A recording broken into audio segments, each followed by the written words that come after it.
സ്വർഗത്തിൽ പോകണം, ആദ്യം ഹൃദയം നന്നാവണം. ഒരാളോടും പകയുണ്ടെങ്കിൽ സ്വർഗത്തിൽ പോവില്ല. ഒരാളോട് വിദ്വേഷം, അകാരണമായ വിദ്വേഷം ഉണ്ടെങ്കിൽ സ്വർഗത്തിൽ പോവില്ല. അപ്പൊ നമുക്ക് സ്വർഗത്തിൽ പോണോ അതോ വല്ലവരോടുള്ള വിദ്വേഷം മനസ്സിൽ വെച്ചോണ്ടിരിക്കും? ഏതാ നല്ലത്? നമ്മളെ സംബന്ധിച്ചോളം നല്ലതേതാ? നമ്മുടെ സ്വർഗത്തിൽ പോകാൻ കഴിയുന്ന വഴി വെട്ടിത്തെളിക്കുക എന്നുള്ള. വേറൊരാളോട് നമുക്ക് വിദ്വേഷം ഉണ്ടായിട്ട് കാര്യം എന്താ ഉള്ളത്? ഒരു കാര്യമില്ല. അതുകൊണ്ട് അള്ളാഹു നമ്മുടെ ഹൃദയത്തെ നന്നാക്കി തരട്ടെ. ഒന്നാമയും പറയും ഉറക്കെ. ഞാൻ ഇന്ന് ഇപ്രാവശ്യം വാതിന് വന്നത് ഒരു ലക്ഷ്യത്തോടു കൂടിയാണ്. ഇനി എന്ന കാര്യം ഞാൻ തീരുമാനിച്ചിട്ടില്ല. അതുകൊണ്ട് ആ ലക്ഷ്യം പൂർത്തീകരിച്ച് എനിക്ക് പോകണം. നിങ്ങൾ ഹൃദയം തുറന്നാമയും പറയണം. അള്ളാഹു തൗഫീക്ക് നൽകട്ടെ. എന്നാൽ ഇപ്പൊ ഞാൻ ഈ പറയുന്ന പോലെ അത്ര വലിയ പ്രശ്നങ്ങൾ വല്ലതും ഉണ്ടോ? ഒന്നുമില്ല. എല്ലാവരെയും മനസ്സിലൊരു ചെറിയൊരു കാർമേഘം, അതങ്ങോട്ട് മാറി അൽഹംദുലില്ലാഹ് നല്ല മഴ പെയ്യും. അത്ര വലിയൊരു പ്രശ്നമുണ്ടോ? ഒന്നുമില്ല. അത്ര വലിയ പ്രശ്നമൊന്നുമില്ല. എന്നാലോ എന്നാൽ കൊച്ചു കൊച്ചു കൊച്ചു കൊച്ചു കൊച്ചു പരിഭവങ്ങളും പരാതികളും പരിമിതികളും പരിതാപങ്ങളും ഒക്കെയുണ്ട്. അതിനെയൊക്കെ കടന്ന് അള്ളാഹുവിന്റെ സ്വർഗത്തിലെത്താൻ ആദ്യം വേണ്ടത് നമ്മുടെ ഹൃദയത്തെ സംസ്കരിക്കണം. നമ്മുടെ ജീവിതത്തിന് വിശുദ്ധി ഉണ്ടാവണം. മടങ്ങുക ജീവിത വിശുദ്ധിയിലേക്ക് എന്ന വിഷയവുമായി ബന്ധപ്പെട്ട് ഞാൻ എൻ്റെ വിഷയത്തിലോട്ട് കടക്കുകയാണ്. അള്ളാഹു നാം ഏവരെയും സ്വീകരിക്കുമാറാകട്ടെ. അള്ളാഹു നാം ഏവരെയും സ്വീകരിക്കുമാറാകട്ടെ. അതുകൊണ്ട് വളരെ ചെറിയ ഒരു പ്രസംഗം, ആ പ്രസംഗത്തിൽ നമുക്ക് ആവശ്യമുള്ള കാര്യങ്ങൾ പറഞ്ഞ് ഇൻഷാ അല്ലാഹ് സന്തോഷത്തോടു കൂടി നമുക്ക് പിരിയാം. അള്ളാഹു സുബ്ഹാനഹു വ തആല നമ്മളെ എല്ലാവരെയും അവന്റെ ഇഷ്ടപ്പെട്ട ദാസന്മാരിൽ ഉൾപ്പെടുത്തി അനുഗ്രഹിക്കുമാറാകും. മനുഷ്യരെല്ലാം ആദമിന്റെ മക്കളാണ്. ആദമിന്റെ സന്തതികളെ കുറിച്ച് അള്ളാഹു പറഞ്ഞത് ഖുലിഖൽ ഇൻസാനു ദഈഫ, മനുഷ്യനെ ഞാൻ ബലഹീനനായിട്ടാണ് സൃഷ്ടിച്ചത് എന്നാണ്. എല്ലാ ബലഹീനതകളുടെയും ഉടമസ്ഥനാണ് മനുഷ്യൻ. അവനില്ലാത്ത ബലഹീനതകളില്ല. ഓരോ ആളുകൾക്ക് ഓരോ ബലഹീനതകൾ ഉണ്ടാവും. അത് വ്യത്യസ്തമായ ബലഹീനതകളാണ് എന്ന് മാത്രം. ചിലർക്ക് പെണ്ണൊരു ബലഹീനതയാണ്, ചിലർക്ക് കള്ളൊരു ബലഹീനതയാണ്, ചിലർക്ക് മക്കളൊരു ബലഹീനതയാണ്, ചിലർക്ക് ഭാര്യ ഒരു ബലഹീനതയാണ്, ചിലർക്ക് അധികാരം എന്നും അവരുടെ ബലഹീനതയാണ്, ചിലർക്ക് പണം അതവരുടെ ബലഹീനതയാണ്. അള്ളാഹു പറയുന്നു ഇങ്ങനെ 1000 ബലഹീനതകളുടെ അടിമയായിട്ടാണ് ഖുലിഖൽ ഇൻസാനു ദഈഫ, മനുഷ്യനെ ഞാൻ സൃഷ്ടിച്ചത് സ്വതവേ ബലഹീനനായിട്ടാണ് എന്ന് അള്ളാഹുവിന്റെ വിശുദ്ധമായ ഖുർആൻ. ആ ബലഹീനതകൾ നമുക്ക് ഉള്ളത് കൊണ്ട് തന്നെ സ്വാഭാവികമായി നമ്മളെല്ലാവരും മനുഷ്യനെല്ലാം തെറ്റ് ചെയ്യുന്നത് ആ ബലഹീനതകൾ അവനുള്ളത് കൊണ്ടാണ്. മലക്കുകൾക്ക് ബലഹീനതയില്ല, അതുകൊണ്ട് തന്നെ അവര് തെറ്റ് ചെയ്യില്ല. മനുഷ്യന് ബലഹീനതകളുണ്ട്, അതുകൊണ്ട് അവൻ തെറ്റ് ചെയ്യും. അതുകൊണ്ടാണ് ആദരവായ പ്രവാചകൻ നബി മുഹമ്മദ് മുസ്തഫ, ഉറക്കെ ആദരവായ പ്രവാചകൻ നബി മുഹമ്മദ് മുസ്തഫ സ്വല്ലല്ലാഹു അലൈഹി വസല്ലം പറഞ്ഞത് കുല്ലു ബനി ആദമ ഖത്താഊൻ, ആദമിന്റെ മക്കളെല്ലാം പാപം ചെയ്യുന്നവരാണ്. പാപം ചെയ്യാത്തവരാരുമില്ല. ചിലർ രഹസ്യമായി, ചിലർ പരസ്യമായി. നിങ്ങളിൽ പാപം ചെയ്യാത്തവർ ആദ്യം അവളെ കല്ലെറിയട്ടെ എന്ന് പറഞ്ഞാൽ കല്ലെറിയാൻ ആരുടെയും കൈകൾ പൊങ്ങില്ല എന്നതാണ് ഏറ്റവും പ്രധാനപ്പെട്ട അവസ്ഥ. സ്ത്രീകൾ വളരെ കൂടുതലുണ്ട്, അതുകൊണ്ട് അവർ അടുത്തടുത്തിരുന്ന് സഹകരിക്കണം. ധാരാളം സ്ത്രീകളുണ്ട്, ഇരിക്കാനുള്ള സ്ഥലമില്ല. കാരണം അവർക്ക് കുശുമ്പ് കുറവായതുകൊണ്ട് ധാരാളം ആളുകൾ വന്നിട്ടുണ്ട്. ഈ പരിപാടിയിലൊന്നും അവര് ഭാഗവക്കല്ലാതെ പാവങ്ങളാണ് പെണ്ണുങ്ങൾ. അവർക്ക് വാത് കേട്ടാൽ മതി. ഇപ്പൊ ഏത് വാക്കവി ആയാലും വേണ്ടൂല, കാസിബി ആയാലും വേണ്ടൂല, നെയ്മി ആയാലും വേണ്ടൂല. അവർക്ക് അങ്ങനെ ഒന്നുമില്ല. അവർക്ക് നല്ല വാത് ആര് പറഞ്ഞത് അവരങ്ങോട്ട് കേൾക്കും. അങ്ങനെ സാധുക്കളാണ് ഈ പെണ്ണുങ്ങൾ. അതുകൊണ്ട് അവര് ധാരാളം വന്നിട്ടുണ്ട്. എല്ലാവരും ഒന്ന് അടുത്തിരിക്കുക എന്ന് പറഞ്ഞാൽ 2 പേരിരിക്കുന്ന സ്ഥലത്ത് 3 പേരെ ഇരുത്തുക. ചിരിക്കണ്ട, അങ്ങനെ ഇരിക്കാൻ പറ്റൂന്നാണ് ഖുർആൻ പറഞ്ഞത്. 2 പേരിരിക്കുന്ന സ്ഥലം 3 പേർക്ക് തികയുമെന്ന് ഖുർആൻ. യാ അയ്യുഹല്ലദീന ആമനൂ ഇദാ ഖീല ലക്കും തഫസ്സഹു ഫിൽ മജാലിസി ഫഫ്സഹു യഫ്സഹില്ലാഹു ലക്കും. ഓ സത്യവിശ്വാസികളെ, ഒരു സദസ്സിൽ നിങ്ങൾ ഇരിക്കുമ്പോൾ ഫഫ്സഹു, വിശാലത കാണിക്കീൻ എന്ന് നിങ്ങളോട് പറഞ്ഞു കൊടുത്താൽ ഫഫ്സഹു, നിങ്ങൾ വിശാലത കാണിക്കീൻ. നിങ്ങൾ വിശാലത കാണിച്ചു 3ാമത് ഒരാൾക്ക് ഇരിക്കാൻ സ്ഥലം കൊടുത്താൽ യഫ്സഹില്ലാഹു ലക്കും, അള്ളാഹു നിങ്ങൾക്ക് വിശാലത ചെയ്തു തരും. അതുകൊണ്ട് സഹോദരിമാരെല്ലാവരും അവിടെ ഒന്ന് വിശാലത ചെയ്തു കൊടുക്കാൻ അള്ളാഹു തൗഫീക്ക് നൽകട്ടെ. സ്ത്രീകൾ വളരെ കൂടുതലുണ്ട്, എല്ലാവരും അടുത്തെടുത്തിരിക്കുക. ഞാൻ അതുകൊണ്ട് വളരെ പ്രധാനപ്പെട്ട ഒരു വിഷയത്തിലേക്ക് കടക്കുകയാണ്. നിങ്ങളിൽ പാപം ചെയ്യാത്തവർ ആദ്യം അവളെ കല്ലെറിയട്ടെ എന്ന് പറഞ്ഞാൽ കല്ലെറിയാൻ കഴിയുന്ന ആരാ ഉള്ളത്? പകൽ മാന്യന്മാരാണ് കൂടുതൽ. പകൽ വെളിച്ചത്തിൽ അവർ മാന്യന്മാരാണ്, ഇരുട്ടിൽ അവർ തെറ്റിന് അധകാരത്തിന് അടയാളങ്ങളാണ്. അതുകൊണ്ട് തന്നെ പാപം ചെയ്യുക എന്നത് എല്ലാവരുടെയും മനുഷ്യന്റെ ഒരു ബലഹീനതയാണെന്നിരിക്കെ ആദരവായ പ്രവാചകൻ നബി മുഹമ്മദ് മുസ്തഫ സല്ലല്ലാഹു അലൈഹി വസല്ലമ പറയുകയാ, വഖൈറുൽ ഖതാഈന തവ്വാബൂൻ. ഏതൊക്കെ പാപങ്ങൾ നിങ്ങളുടെ ജീവിതത്തിൽ ചെയ്തുവോ ആ പാപങ്ങൾ ചെയ്യൽ സ്വാഭാവികമാണെന്നിരിക്കെ ആ പാപങ്ങളിൽ നിന്ന് പശ്ചാത്തപിക്കുന്നവനാരോ അവനാണ് പാപം ചെയ്തവരിൽ ഏറ്റവും ഉത്തമനെന്ന് ഹബീബായ നബി മുഹമ്മദ് മുസ്തഫ. പാപം ചെയ്യൽ സ്വാഭാവികമാണ് സഹോദരങ്ങളെ, പാപമില്ലാത്തവരാരുമില്ല, വിരളമാ. പക്ഷേ പാപം ചെയ്താൽ വീണ്ടും വീണ്ടും തുടർച്ചയായി പാപങ്ങൾ തന്നെ ചെയ്തുകൊണ്ടിരിക്കലല്ല. ഞാനൊരു പാപം ചെയ്തല്ലോ അല്ലാ എന്നാലോചിച്ചിട്ട് ആ പാപത്തിൽ നിന്ന് ആര് വെളിയിലേക്ക് വന്നുവോ, ആരതിൽ നിന്ന് പശ്ചാത്തപിച്ച് പടച്ചുറപ്പിലേക്ക് മടങ്ങിയോ, വഖൈറുൽ ഖത്താഈന തവ്വാബൂൻ. പാപം ചെയ്യുന്നവരിൽ ഏറ്റവും ഉത്തമൻ പാപം ചെയ്തിട്ട് പശ്ചാത്തപിക്കുന്നവനാ. നമ്മുടെ ജീവിതത്തിൽ നാം ചെയ്യുന്ന പാപങ്ങൾ എത്രയോ വലിയ പാപങ്ങളാണ്. നമ്മുടെ ജീവിതം മുഴുവനെ കണ്ണുകൊണ്ട് കാണുന്നത് പാപമാ, കാലുകൊണ്ട് നടക്കുന്നത് പാപങ്ങളിലേക്കാ, ഹൃദയം കൊണ്ട് ചിന്തിക്കുന്നത് പാപങ്ങളെ കുറിച്ചാ. ഇങ്ങനെ ദൈനംദിന ജീവിതത്തിൽ ധാരാളം പാപങ്ങൾ നമ്മൾ ഇങ്ങനെ ചെയ്തുകൊണ്ടിരിക്കെ നമ്മുടെ പാപങ്ങളെ കുറിച്ച് നമ്മൾ ബോധവാന്മാരാകണ്ടേ.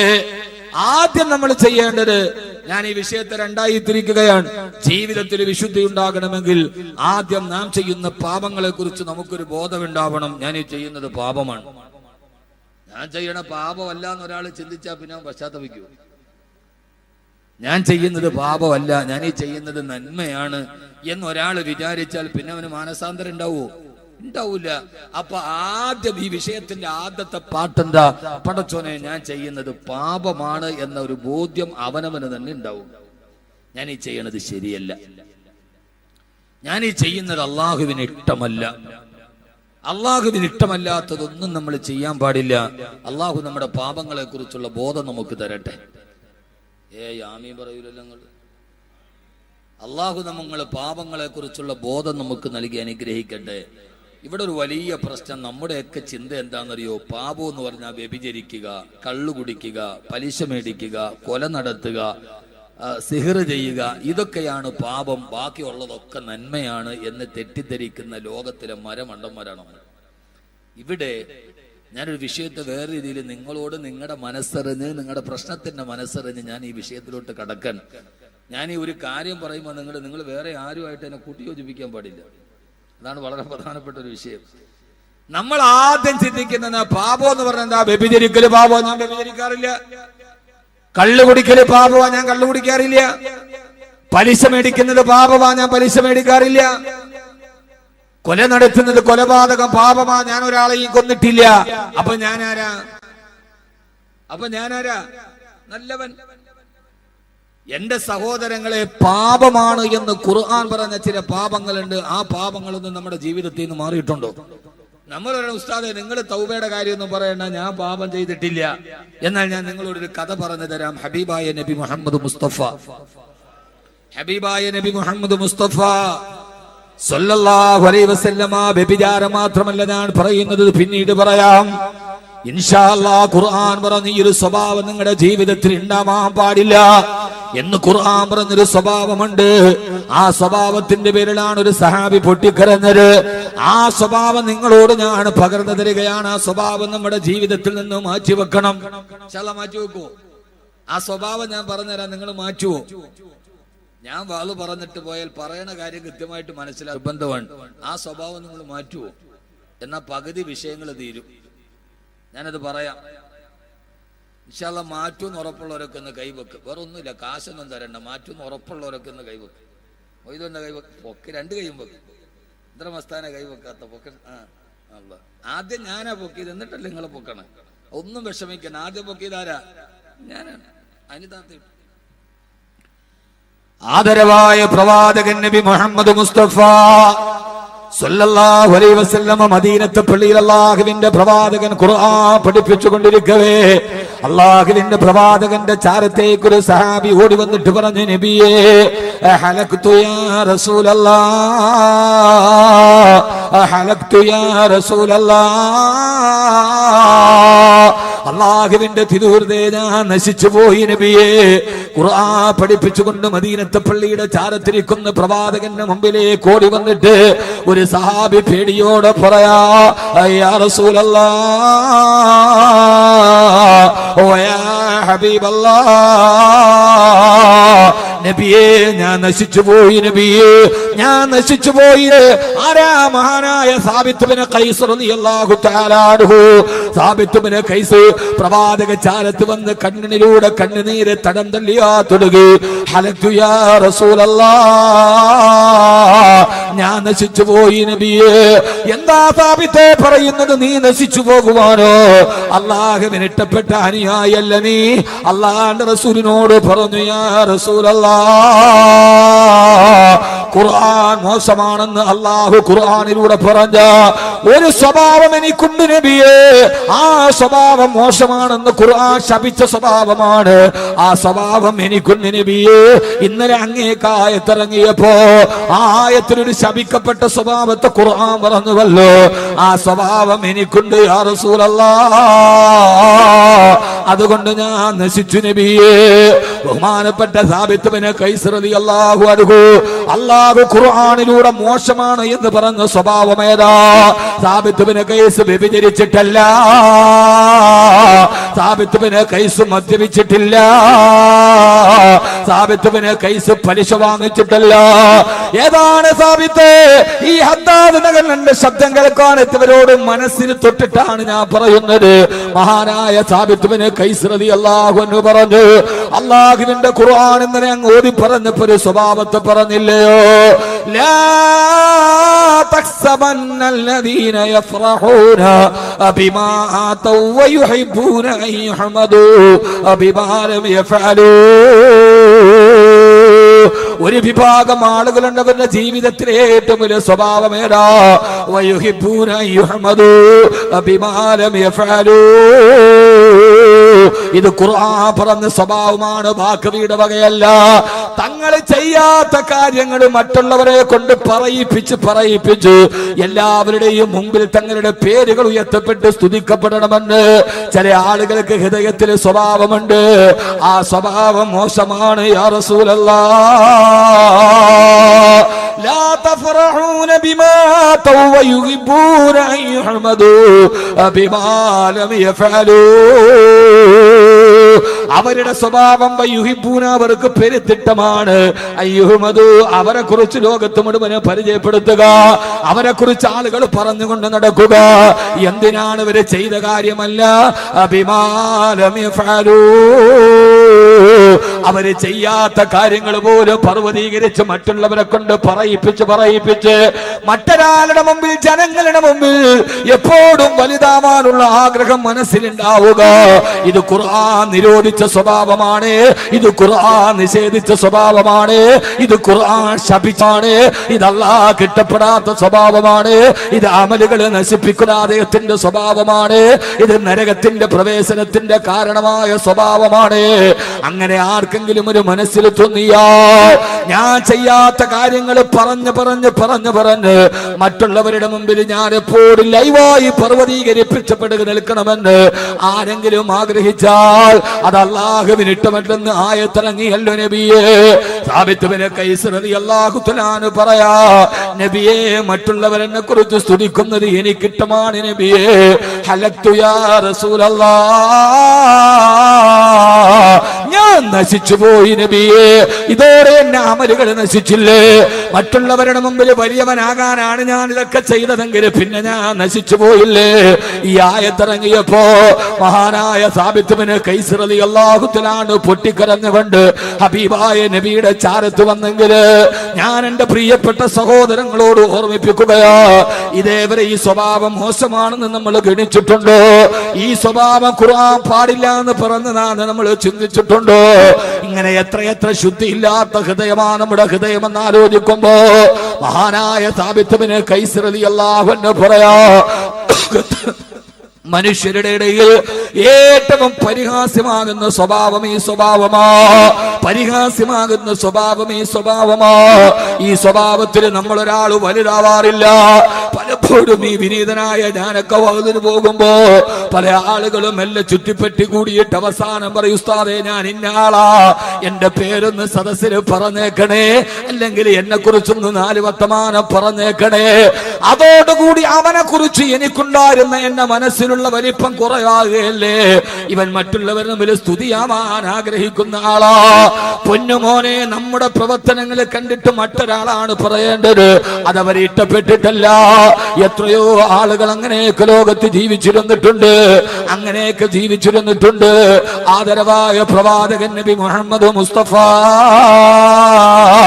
സല്ലല്ലാഹു അലൈഹി വസല്ലമ ഈ ഒരു സ്വഭാവം എടുത്തു പറഞ്ഞിട്ട് തന്നോട് ഞാൻ നശിച്ചു പോയി നബിയേ എന്ന് പറഞ്ഞ സാബിത്ത് ബിൻ ഖൈസ് റളിയല്ലാഹു അൻഹുവിനോട് അല്ലാഹുവിന്റെ റസൂൽ പറഞ്ഞു, സാബിത്തേ, വെറുതെ കരയേണ്ട സാബിത്ത്, അമാ തറലാ, നിന്റെ ഹൃദയത്തിന് ഇഷ്ടപ്പെടുന്ന ഒരു വർത്തമാനം ഞാൻ പറഞ്ഞു തരട്ടെയോ?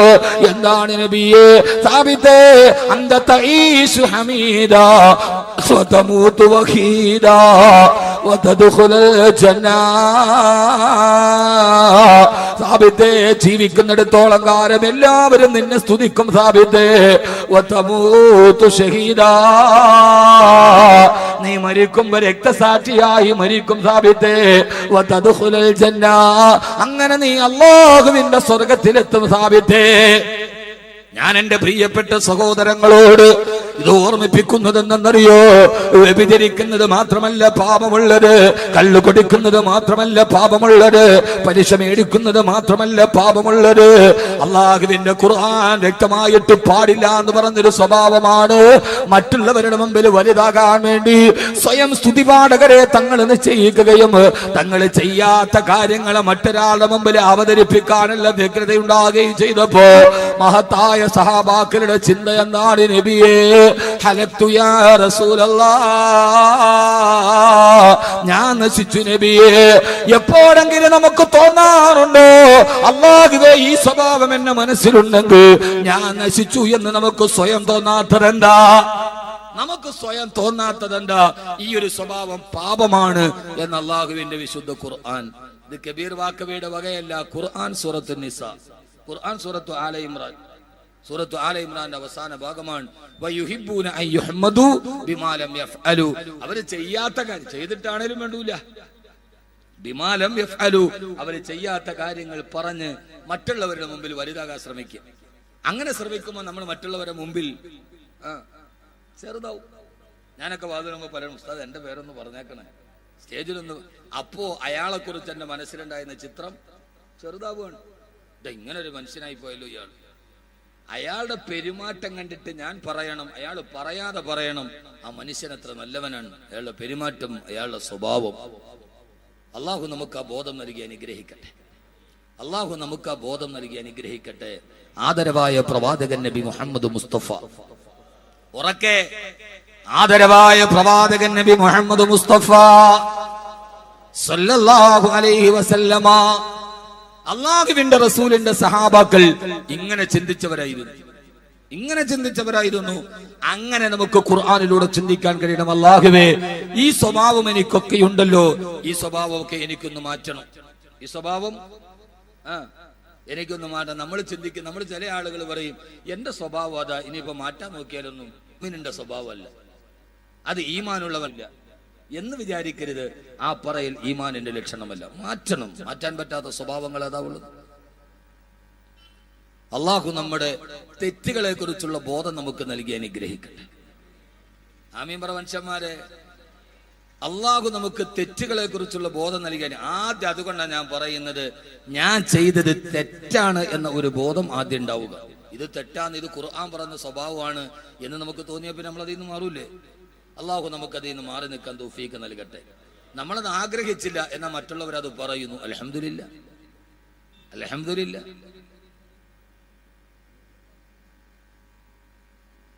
ഇങ്ങനെ തെറ്റുകളെ തിരിച്ചറിയുകയും ആ തിരിച്ചറിഞ്ഞ തെറ്റുകളുടെ പാതയിൽ നിന്ന് മാറുകയും ചെയ്യുമ്പോഴാണ് മനുഷ്യ ലോകത്തിലെ ഏറ്റവും നല്ലവനായി മാറുക. നമുക്കങ്ങനെ മാറാൻ കഴിയേണ്ടതുണ്ട്. ഞാൻ പറഞ്ഞോണ്ട് നിങ്ങൾക്ക് വിഷമമൊന്നുമില്ലല്ലോ, ഒന്നുമില്ല. ഒരു പരിപാടിക്ക് എവിടെയെങ്കിലും ഒരു MLA കണ്ടു, അതിൻ്റെ ഇടയിൽ കൂടെ ഞൂന്ന് പോയിട്ട് അപ്പുറത്തുനിന്ന് ഒരു സെൽഫി എടുക്കാൻ പോസ്റ്റ്, അപ്പോൾ അവൻ MLA ആരായി, അടുത്ത ആളായി. ബാക്കി പോയി ഒരു സൈഡിൽ കൂടെ പോയി ഇപ്പുറത്ത് നിന്നൊരു ഫോട്ടോ എടുക്കുക, എടുത്തിടുക, ഉടനെ പ്രൊഫൈല് മാറി. മുഖ്യമന്ത്രി അതിലേ പോയാൽ അതിൻ്റെ അപ്പുറത്തോടെ നിന്നിട്ട് ഒരെണ്ണം എടുക്കുക, എടുത്തിട്ട് തീർന്നു. മന്ത്രി അതിലേ പോയാൽ തീർന്നു. ഇതൊന്നും അല്ല. നമ്മൾ അള്ളാഹുവിന്റെ മുമ്പിലാണ് വലിയവരാകട്ടെ, മറ്റുള്ളവന്റെ മുമ്പിൽ വലിയവനായിട്ട് ഒരു കാര്യം ഉണ്ടാവില്ല. അത് ഈ മണ്ണിന്റെ അടിയിൽ തീരാനുള്ളതല്ല. ആരുടെ മുമ്പിൽ വലിയവനായിട്ട് കാര്യം എന്താ? മരിച്ചു എന്ന് കേട്ടപ്പോ 400 പേര് കൂടെ മരിച്ച പുരട്സി തലൈവി ജയലളിത എവിടെ? ചെന്നൈ നഗരത്തിന്റെ കടൽ തീരത്തിന്റെ താഴത്ത് എവിടെയോ മണ്ണിൽ പോയി പുഴുക്കൾ തിന്നിട്ട് ആ തടിച്ച ശരീരം തീർന്നിട്ടുണ്ട്. അമ്മേ എന്ന് വിളിച്ചിട്ട് നെഞ്ചത്തടിച്ചു പോയ അനുയായികൾ അധികാരത്തിന് വേണ്ടി അപ്പക്കഷ്ടത്തിന് കടികൂടാനും തുടങ്ങി. ഇത്രേ ഉള്ളൂ. അമ്മേന്ന് വിളിച്ചിട്ട് കരഞ്ഞ അനുയായികൾ അധികാരത്തിന് വേണ്ടി കടിപിടി കൂടാൻ തുടങ്ങി. മരിച്ചു എന്ന് കേട്ടപ്പോ 400 പേര് കൂടെ മരിച്ചു എന്നാ കണക്ക് പറയുന്നത്. എന്ത് ചെയ്യാ? പെണ്ണെവിടെ പോയി? അവൾ 6 അടി മണ്ണിലേക്ക് പോയി. ഇതിനേക്കാൾ ഈ ലോകത്തിന്റെ മുമ്പിൽ വലിയവരായ ആളുകൾ ഖബറിന്റെ കുഴിമാടത്തിൽ കിടക്കുന്നുണ്ടല്ലോ. എന്താ അവര് ബാക്കിയാക്കിയിട്ട് പോയത്? ഒന്നും അവര് ബാക്കിയാക്കിയിട്ടില്ല. അതുകൊണ്ട് ആദ്യം എന്റെ പ്രിയപ്പെട്ട സഹോദരങ്ങളോട് എനിക്ക് പറയാനുള്ളത്, ആദ്യം നമ്മുടെ ജീവിതത്തിൽ ഞാൻ ചെയ്തു പോയ തെറ്റുകളെ കുറിച്ചുള്ള ബോധം ഉണ്ടാവുക. എന്താ ബോധം? ഹബീബായ നബി മുഹമ്മദ് മുസ്തഫ, ഉറക്കെ ആദരവായ പ്രവാചകൻ നബി മുഹമ്മദ് മുസ്തഫ സല്ലല്ലാഹു അലൈഹി വസല്ലം സലാത്ത് പറയും. റബീഉൽ അവ്വൽ തീർന്നില്ലല്ലോ. നിങ്ങൾ റബീഉൽ അവ്വൽ ആയി കഴിയുമ്പോ കാസർഗോഡുകാരെ ഉശിരൊരു വല്ലാത്ത ഉശിര. 13 ജില്ലയിലും ഇല്ലാത്ത ഉശിരാണ് റബീഉൽ അവ്വലിന് കാസർഗോഡുകാരുടെ ഒരു റാലിയുടെ ഉശിര്. ഇപ്രാവശ്യത്തെ റാലിയാന്ന് തോന്നുന്നു ഫേസ്ബുക്കിൽ ഞാൻ കണ്ടു. ഏറ്റവും വില കൂടിയ കാറുകൾ മാത്രം ഒരു 10-12 എവിടെയാ നടന്നതെന്നൊന്നും എനിക്കറിയില്ല. നിങ്ങൾ കണ്ടില്ല? അവനവന്റെ കാര്യം നിങ്ങൾ കാണൂലല്ലോ. ആദ്യം റേഞ്ച് റോവർ, പിന്നെ പോർഷെ, പിന്നെ ഓഡി, ബെൻസ്, അത് മാത്രം കുറെ ഇങ്ങനെ നിരന്നു വരുന്നു. ഹെഡ്ലൈറ്റിൽ പച്ച തുണി കെട്ടിട്ട് അത് മറച്ചിരിക്കുന്നു. ഒരാൾ ഓടിക്കുന്നു, ഡോറ് തുറന്നിട്ട് അതിന്റെ അപ്പുറത്തും ഇപ്പുറത്ത് 4 പേര് ഇരിക്കുന്നു. കുലു തക്ബീർ അല്ലാഹു അക്ബർ. നബീനത്തിന്റെ റാലി. പിന്നെ ചില ജമീനത്തിന്റെ മുമ്പിൽ കമാൻഡോ, ചിലതിനകത്ത് പട്ടാളക്കാര്. ഞാനൊന്ന് ചോദിക്കട്ടെ, എനിക്ക് നിങ്ങൾ എന്ത് വിചാരിച്ചാലും ഒരു കുഴപ്പമില്ല. രാത്രിയിലോ പകലിലോ ഒരു തീപ്പെട്ടിക്കൊള്ളി വെച്ചിട്ട് പോലും ആയുധ പരിശീലനം നടത്താത്ത അള്ളാന്റെ റസൂലിന്റെ ഉമ്മത്തിന് എന്തിനാ നബിദിന റാലിക്ക് ഒരു പട്ടാളക്കാരുടെ വേഷം? അതുകൊണ്ട് എന്താ നമ്മൾ ഉദ്ദേശിക്കുന്നത്? ഒരു തീപ്പെട്ടിയുടെ കൊള്ളി കൊണ്ടുവച്ചും നമ്മൾ പള്ളിപ്പറമ്പിൽ പോയിട്ട് പരിശീലനം നടത്തുന്ന ആളുകളല്ലല്ലോ നമ്മളാണോ? ആണോ? ഒരു തീപ്പെട്ടിയുടെ കൊള്ളി വെച്ചിട്ട് പോലും നമ്മൾ പയറ്റുന്ന ആളുകളല്ലല്ലോ. നമ്മൾ സമാധാനത്തിന്റെ വക്താക്കളല്ലേ. അപ്പൊ പിന്നെ നമുക്കെന്തിനാ വേഷത്തിന്റെ ഒരു ആവശ്യകത? എന്തിനാ? അതിന്റെ ഒരു ആവശ്യകതയില്ലല്ലോ. ആവശ്യകതകൾ ഇല്ലാത്തവർ നമുക്ക് ഒഴിവാക്കിക്കൂടെ?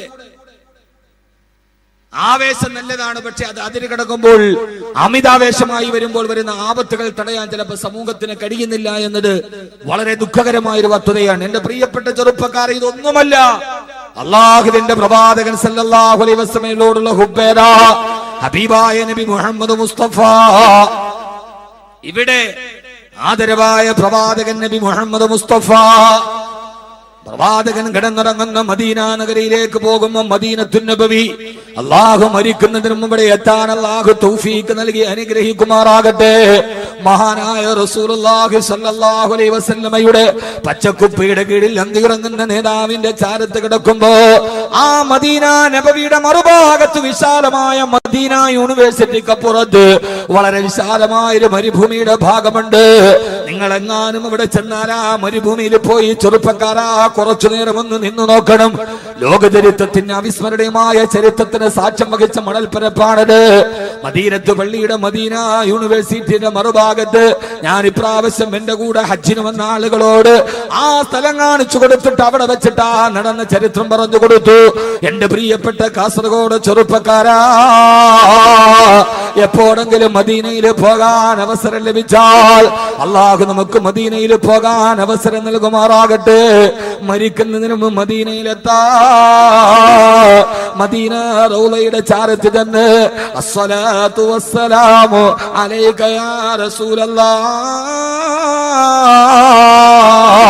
എന്നെന്ന് ഹൃദയം തുറന്ന് പറയാൻ അല്ലാഹുവേ നീ ഞങ്ങൾക്ക് തൗഫീഖ് നൽകണേ അല്ലാഹ്.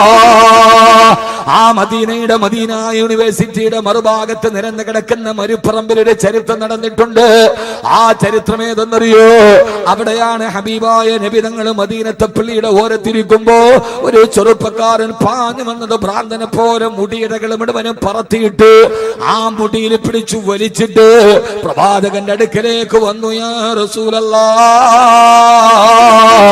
തഹ്റിനി യാ റസൂലല്ലാഹ്, എന്നെ ഒന്ന് ശുദ്ധനാക്കി നബിയേ, എന്റെ ജീവിതത്തിന്റെ ഹൃദയ വിശുദ്ധി നഷ്ടപ്പെട്ടു പോയി നബിയേ. തഹ്റിനി യാ റസൂലല്ലാഹ്, എന്നെ ഒന്ന് വിശുദ്ധനാക്കി നബിയേ. അല്ലാഹുവിന്റെ റസൂലിനോട് പറയാ. കാരണം എന്താ നബിയേ? എന്താണ് മായിസേ? മായിസ് റളിയല്ലാഹു അൻഹു ഖദ സനൈതു യാ റസൂലല്ലാഹ്, ഞാൻ വ്യഭിചരിച്ചു നബിയേ, എനിക്ക് പരലോകത്തെ പേടിയാ. എന്റെ കടയിലേക്ക് ഒരു പെൺകുട്ടി കടന്നു വന്നപ്പോ അഭിശപ്തമായ ഒരു നിമിഷത്തിൽ ആ പെണ്ണുമായി ശാരീരിക ബന്ധത്തിൽ ഏർപ്പെട്ടിട്ട് എന്റെ ഹൃദയത്തിന്റെ ജീവിതത്തിന്റെ വിശുദ്ധി കളങ്കമായി നബിയേ. ഖദ സനൈതു യാ റസൂലല്ലാഹ്, എന്നെ ഒന്ന് ഞാൻ വ്യഭിചരിച്ചു നബിയേ, എനിക്കൊന്ന് ശുദ്ധിതാക്കി താ നബിയേ, എന്നെ ഒന്ന് ശുദ്ധനാക്കി താ നബിയേ. ആരാ പറയുന്നത്? ജീവിതത്തിന്റെ സന്മാർഗങ്ങളുടെ കൊടുമുടികൾ താണ്ടിക്കിടക്കുമ്പോഴും അറിയാതെ ജീവിതത്തിലൊരു പാപം ചെയ്തപ്പോ ആ സമയത്ത് അള്ളാഹിനെ കുറിച്ചുള്ള ബോധ്യമുണ്ടാവുകയാ, പരലോകത്തെ കുറിച്ചുള്ള പേടി വരികയാ. ഹിസാബിനെ അഭിമുഖീകരിക്കേണ്ട ദിവസത്തെ ഓർത്തപ്പോ ഉറക്കം വരുന്നില്ല. നമുക്ക് പരലോകത്തെ പേടിയില്ലല്ലോ, നമുക്ക് ആഖിറത്തെ പേടിയില്ലല്ലോ, നമുക്ക് ഹിസാബിന് ഭയമില്ലല്ലോ, നമുക്ക് സിറാത്തിനെ കുറിച്ച് ചിന്തയില്ലല്ലോ. ഒന്നുമില്ലാതെ നമ്മൾ ഇവിടെ കിടന്ന് ആടിത്തുമറുക്കുകയാ. ഹബീബായ നബി സല്ലല്ലാഹു അലൈഹി വസല്ലമയുടെ മദീനത്തിന്റെ ചാരത്ത് നടന്ന ചരിത്രം അറിയുമ്പോ നബിദിനം എന്ന് പറഞ്ഞാൽ അല്ലാഹുവിന്റെ റസൂലിനെ ഓർക്കല, അവിടുത്തെ സഹാബത്തിനെ ഓർക്കല. എന്റെ പ്രിയപ്പെട്ട ചെറുപ്പക്കാരാ, ഹൃദയം തുറന്ന് ഞാൻ പറയാ, അല്ലാഹുവിന്റെ റസൂലിന്റെ ചാരത്ത് നടന്ന ഈ മാനസിക പരിവർത്തനത്തിന്റെ ചരിത്രം പഠിക്കണം. റബീഉൽ അവ്വൽ ഇതൊക്കെ നമ്മുടെ ജീവിതത്തിന്റെ ഓർമ്മകളാകണം.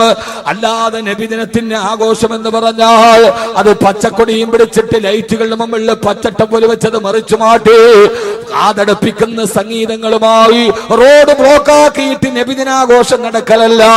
പണ്ടൊക്കെ നാട്ടിൽ നബിദിന റാലി നടക്കുമായിരുന്നു. ഈ മദ്രസയിലെ കുട്ടികളും സയ്യിദന്മാരും ആലിമീങ്ങളും ഒക്കെ റബീഉൽ അവ്വൽ 12 രാവിലെ റോഡിലൂടെ അച്ചടക്കത്തോട് മദ്രസയുടെ കൊച്ചുകുട്ടികള് പച്ചക്കൊടിയും പിടിച്ച് ആലിമീങ്ങള് സയ്യിദന്മാര് നേതൃത്വം നൽകി പോകുന്ന വഴിയില് ബുറുദ പാടി, പോകുന്ന വഴിയില് മൗലിദ് പാടി.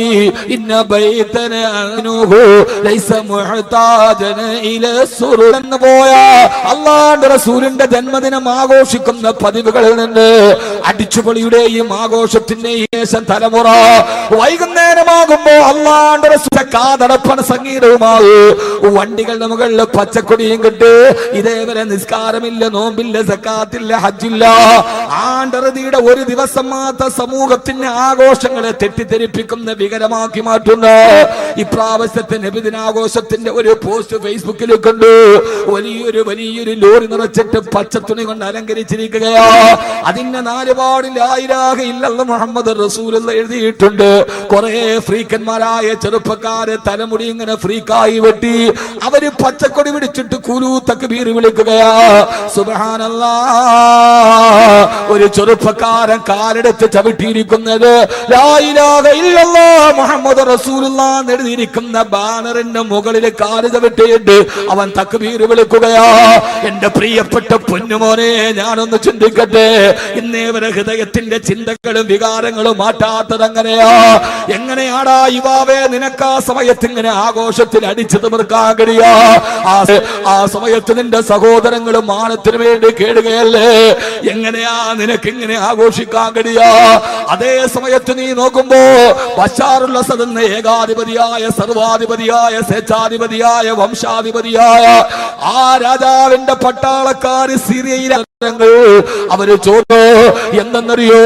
ോട്ട് പാതിരാസമയത്ത് തകർത്ത് കയറ് പുരുഷന്മാരെ പിടിച്ച് തൂണിൽ ബലമായി കെട്ടിയിട്ട് അവരെ തോക്കിന്റെ മുനയിൽ ചൂണ്ടി നിർത്തി ബാക്കി പട്ടാളക്കാരെ കടപ്പറയിൽ കിടക്കുന്ന ഭാര്യയെയും പെൺമക്കളെയും പരസ്യമായി മാനഭംഗം ചെയ്യുമ്പോ നെഞ്ചിലേക്ക് ചൂണ്ടിവെച്ച കാന്തി വലിച്ചാൽ ശരീരം തെറിച്ചു പോകുമ്പോ കാന്തി മുനയുടെ മുമ്പിൽ നിർത്തി പാവപ്പെട്ട ഭാര്യമാരെയും പെൺമക്കളെയും മാനവോ ഇത് ഞങ്ങൾക്ക് കൂട്ടുകാർ വിളിച്ചു ചോദിക്കുമ്പോ ബോംബ് വർഷങ്ങൾ ശരീരത്തിലേക്ക് പതിച്ചിട്ട് അതിന്റെ അവശിഷ്ടങ്ങൾ ശരീരത്തിൽ തുളച്ചു കയറുമ്പോ ഓപ്പറേഷൻ ടേബിളിൽ കൊണ്ടുപോയി ഓപ്പറേഷന് മരത്തി കിടത്തവേ ബോധം കെടുത്താൻ അനസ്തേഷ്യയുടെ മരുന്ന് പോലുമില്ലാതെ ആശുപത്രിയില് പച്ച ശരീരത്തിലേക്ക് പിച്ചാത്തി കുത്തിക്കയറ്റുമ്പോ വേദന മറക്കാൻ അല്ലാഹുവിന്റെ ഖുർആൻ ഉറക്കോടി അല്ലാഹു സമദ് ലം യലിദ് വലം യൂലദ് വലം യകുൽ ലഹു കുഫുവൻ അഹദ്. തന്റെ ശരീരത്തിൽ ഓപ്പറേഷൻ ചെയ്യുമ്പോ ബോധം കെടുത്താൻ മരുന്നില്ലാതെ അല്ലാഹുവിന്റെ ഖുർആൻ ഉറക്കയോകുന്ന സിറിയയിലെ പാവപ്പെട്ട 10 വയസ്സുള്ള ബാലന്മാരില്ലേ എന്റെ പ്രിയപ്പെട്ട ചെറുപ്പക്കാരാ, വമാലക്കും ലാ തുഖാതിലൂന ഫീ സബീലില്ലാഹ് വൽമുസ്തളഫീന മിനർ റിജാലി വന്നിസാഇ വൽവിൽദാൻ الذين يقولون ربنا اخرجنا من هذه القرية الظالم أهلها واجعل لنا من لدنك وليا واجعل لنا من لدنك نصيرا. സിറിയയിലെ അലപ്പോവില് പാവപ്പെട്ട പെണ്ണുങ്ങൾ കിടന്നിട്ട് നിലവിളിക്കുകയാ, നമ്മുടെ സഹോദരിമാരെ നിലവിളിക്കുകയാ.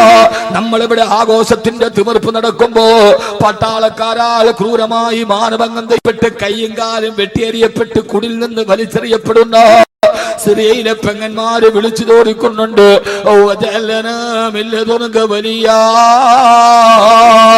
പടച്ചവനെ ഞങ്ങൾക്കൊരു മോചകനെ എവിടെയാ കിട്ടുക?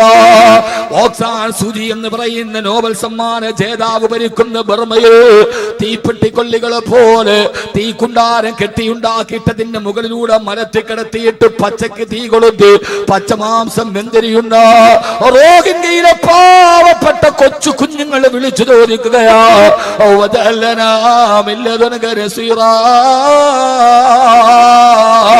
പടച്ചവനെ സലാഹുദ്ദീൻ അയ്യൂബിയെ പോലെ ഇമാമുദ്ദീൻ സഞ്ജിയെ പോലെ നൂറുദ്ദീൻ സംഗിയെ പോലെ ഉമർ മുഖ്താറിനെ പോലെ ഞങ്ങൾക്കൊരു സഹായിയെ തരണേ അല്ലാ.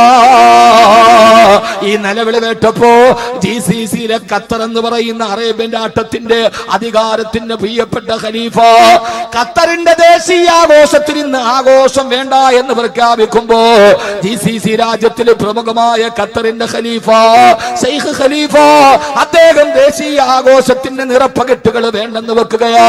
സിറിയക്കാരോട് ഐക്യദാർഢ്യം പ്രഖ്യാപിച്ചു. പക്ഷേ എന്റെ പ്രിയപ്പെട്ട കാസർഗോഡ് ചെറുപ്പക്കാരാ, നിങ്ങളുടെ നബിദിനാഘോഷത്തിന്റെ ചിത്രങ്ങൾ ഫേസ്ബുക്കിൽ പലപ്പോഴും ഈ വിനീതം കണ്ടതാണ്. ബർമയിലെ മുസ്ലിമീങ്ങൾ പൊട്ടിക്കരയുമ്പോ അലപ്പോവില് പാവപ്പെട്ടവരെ മാനഭംഗം ചെയ്യുമ്പോ നമ്മുടെ സഹോദരങ്ങളുടെ കണ്ണുനീര് തടം തല്ലിയാ തുടങ്ങുമ്പോ ഇന്നലെ നിങ്ങൾ കണ്ടോ, നിങ്ങൾ ലക്ഷങ്ങളും ആയിരങ്ങളും വാരിയെറിഞ്ഞിട്ട് വലിയ ആഡംബര വാഹനങ്ങൾ നിരത്തിലിട്ടിട്ട് നിങ്ങൾ റാലി നടത്തിയില്ലേ? നിങ്ങൾ അറിഞ്ഞോ മുസ്ലിമേ, ഇന്നലെ ഇറാനിലെ ടെഹ്റാനില് 50ഓളം പുരുഷന്മാര് സ്ത്രീകളെ കിടപ്പാടമില്ലാതെ അവിടുത്തെ ഖബർസ്ഥാനിലെ പഴയ ഖബറുകളിലാ കിടന്നിറങ്ങുക. ഇത് പ്രാചീന കാലത്തിന്റെ കഥയല്ല. ഇറാനിലെ ടെഹ്റാനില് കിടപ്പാടമില്ലാതെ കുടിച്ച പഴയ ഖബറുകളിൽ പാവപ്പെട്ടവരെ കിടന്നിറങ്ങുമ്പോ എങ്ങനെയാ മുസ്ലിമേ ഇതൊക്കെ മാറ്റാൻ കഴിയുക? എങ്ങനെയാണ് നമുക്ക് ആഹ്ലാദ തിമിർപ്പ് കഴിയുക? ഈ അനാചാരങ്ങൾ എങ്ങനെയാ നമ്മുടെ ഹൃദയത്തിലേക്ക് കടന്നു വരിക? അല്ലാഹുവേ, അല്ലാഹുവേ, നാളെ പരലോകത്തിന്റെ വിചാരണ നാളിലെ നിങ്ങൾ ഭയക്കാത്തതെന്താ? ഹിസാബിന് നിങ്ങൾ ഭയക്കാത്തതെന്താ? സിറാത്തിന് നിങ്ങൾ ഭയക്കാത്തതെന്താ? അതുകൊണ്ട് ചെയ്തു പോകുന്ന തെറ്റുകളെ കുറിച്ചുള്ള ബോധമുണ്ടാവണേ. അത് ലോകത്തോട് എടുത്തു പറഞ്ഞിട്ട് ഇനിയില്ല, ഇനിയില്ല. യാ അയ്യുഹല്ലദീന ആമനൂ തൂബൂ ഇലല്ലാഹി തൗബതൻ നസൂഹാ. ഇതൊന്നും വിനീതൻ ഒരു വിമർശനാത്മകമായിട്ട് പറയുന്നതല്ല. ഇനിയെങ്കിലും ഇതിൽ നിന്ന് മാറി നിൽക്കണേ. അല്ലാഹുവിന്റെ റസൂലിന്റെ ജന്മദിനത്തെ വികരമാക്കരുത്. ഹബീബായ നബി തങ്ങളുടെ ജന്മദിനാഘോഷത്തെ വികൃതമാക്കരുത്. എന്നിട്ട് ചെയ്തതെല്ലാം പടച്ച റബ്ബിനോട് ഏറ്റു പറഞ്ഞ് തൂബൂ ഇലല്ലാഹി തൗബതന നസുഹാ, അല്ലാഹുവിന്റെ അടുക്കലേക്ക് ആത്മാർത്ഥമായി പശ്ചാത്തപിച്ചു മടങ്ങണേ. ഹബീബായ നബി മുഹമ്മദ് മുസ്തഫ സല്ലല്ലാഹു അലൈഹി വസല്ലമയുടെ ചാരത്തേക്ക് വന്ന് മായിസ് റളിയല്ലാഹു അൻഹു പറഞ്ഞു, നബിയേ ഖദ് സനൈതു യാ റസൂലല്ലാഹ്, ഞാൻ വ്യഭിചരിച്ചു നബിയേ, ഫർജിംനി യാ റസൂലല്ലാഹ്, എന്നെ കല്ലെറിഞ്ഞു കൊല്ലു നബിയേ. ബോധമുണ്ടാവണം ആദ്യം ഈ ചെയ്യുന്നത് തെറ്റാണ്. പറയാതിരിക്കാൻ തരയില്ല. ഇതിപ്പോ ആരേലും പറയണ്ടേ? ഇപ്പൊ ഞാനിത് പറഞ്ഞതിന്റെ പേരിൽ എന്നെ ക്രൂശിക്കണമെങ്കിൽ അൽഹംദുലില്ലാഹ്, ധാരയിലും പറയണമല്ലോ, പറയണ്ടേ. രാജാവ് നഗ്നനാണ് എന്ന് പറഞ്ഞ കൊച്ചുകുട്ടിയുടെ ഒരു ആർജവെങ്കിലും വേണ്ടേ? അത് ഞാനങ്ങ് തുറന്നു പറയണം. ഒരു കാര്യം ഉറപ്പ്, ഈ നബിദിനാഘോഷവുമായി ബന്ധപ്പെട്ട് കാസർഗോഡ് ജില്ലയിൽ നിന്ന് വരുന്ന ചിത്രങ്ങൾ ഇസ്ലാമിന് അത്ര ഭൂഷണമല്ല. ഉറപ്പ്. നിങ്ങൾ പിണങ്ങുവോ, കല്ലെറിയോ, അത് പറയോ, ഇത് പറയോ, നെവർ മൈൻഡ്. നിങ്ങൾക്ക് ആർക്കെങ്കിലും വിഷമമുണ്ടോ ഞാൻ ഇത് പറയുന്നതിൽ? ഉണ്ടോ? ഞാനിത് പറയുന്ന നിങ്ങൾക്ക് എന്തെങ്കിലും വിഷമമുണ്ടോ? അങ്ങനെ വിഷമമുണ്ടെങ്കിൽ എനിക്കൊരു ചുക്കുമില്ല എന്ന് പറയാനാണ് ചോദിച്ചത്, അല്ലാതെ എനിക്ക് പേടിയുണ്ടല്ലോ. അങ്ങനെ എന്തെങ്കിലും ഒരു വിഷമം ഉണ്ടെങ്കിൽ, അങ്ങനെ വിഷമം ഉണ്ടാവാനാണ് ഞാൻ പറഞ്ഞത്. അള്ളാഹു നമ്മളെ കാക്കട്ടെ. നിങ്ങൾക്ക് ഇസ്ലാമിനോടുള്ള ആവേശം കൂടുതലാണ്, പക്ഷെ ആവേശം ശരിയായ പാതയിലൂടെ പോകും. കാസർഗോഡ് യുവാക്കൾക്ക് ഇസ്ലാമിനോടുള്ള ആവേശം കൂടുതലാണ്, പക്ഷെ ആവേശം ശരിയായ പാതയിലൂടെ കൊണ്ടുപോകണം. അള്ളാഹു നമുക്ക് തൗഫീക്ക് നൽകി അനുഗ്രഹിക്കുമാറാകട്ടെ. അള്ളാഹു നമുക്ക് തൗഫീക്ക് നൽകി അനുഗ്രഹിക്കട്ടെ. അനീതി കണ്ടാൽ നമുക്ക് പ്രതികരിക്കാം. അനീതി കണ്ടാൽ നമുക്ക് ശരീഅത്ത് സമ്മേളനത്തില് റാലി നടത്തിയ സമസ്തയുടെ നേതാക്കൾക്കെതിരെ കേസെടുത്തു. പക്ഷേ പരസ്യമായിട്ട് ആയുധ പരിശീലനം നടത്തുന്ന സംഘടനക്കെതിരെ കേസെടുക്കാൻ കഴിയുന്നില്ല. ഇവിടെയാണ് പ്രശ്നം. അപ്പൊ നമുക്കതിന് ചോദ്യം ചെയ്യാം. പരസ്യമായിട്ട് ആയുധ പരിശീലനം നടത്തുന്നവരോട് അരുത എന്ന് പറയാൻ ഭരണാധികാരികൾക്ക് കഴിയുന്നില്ല. റാലിയിൽ പങ്കെടുത്ത ആരോ കുറെ ചെറുപ്പക്കാർ ഏതോ ഒരു മുദ്രാവാക്യം വിളിക്കാൻ കേസ് ഉറപ്പാണ്. ഇപ്പൊ പല സമയത്തും ദേവാലയങ്ങളുടെ മുമ്പിൽ തന്നെ ആയുധ പരിശീലനം നടത്തുന്നു എന്ന് വാർത്ത വരുന്നു. അവരവരുടെ തന്നെ ചാനലുകളെ വെടിവിടുന്നു. ആരും നടപടി എടുക്കുന്നില്ല. നിങ്ങളൊന്ന് ആലോചിച്ച് നോക്കിയാൽ ആയുധ പരിശീലനം നടന്നത് മലപ്പുറം ജില്ലയിൽ